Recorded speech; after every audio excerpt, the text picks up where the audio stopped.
So I think your group would really be much better off if you worked within a Google Sheet. Working in separate Excel sheets, there seems to be a lot of miscommunication, and it'll make it much easier for you all to review the budgets next weekend if you all have the same file.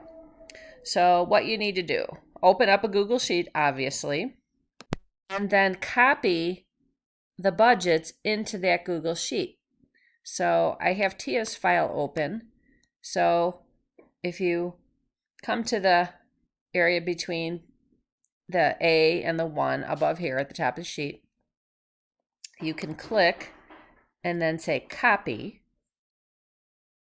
And you can go to the same spot in the Google Sheet above the 1 next to the A, click, and then say paste. And then you've got it in the Google Sheet. So copy all of your budgets into one Google Sheets file.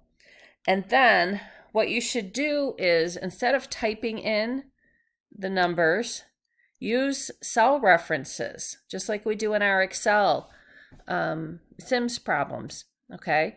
So you don't want to type in the materials purchases number, because when you make corrections next week, that number can change.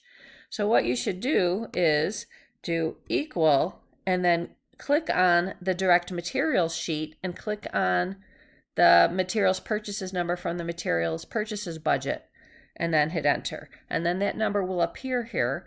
And then if you make any corrections to the materials, because I think you're going to have to make corrections down here, I think that's what the problem is with this budget, then the changes will automatically come through to your other budgets. And if in your cash budget you used a cell reference to the total cash payments for direct materials, your cash payments or your cash budget is going to be automatically updated too. So it's going to save you guys a whole bunch of work if you work within a Google Sheets.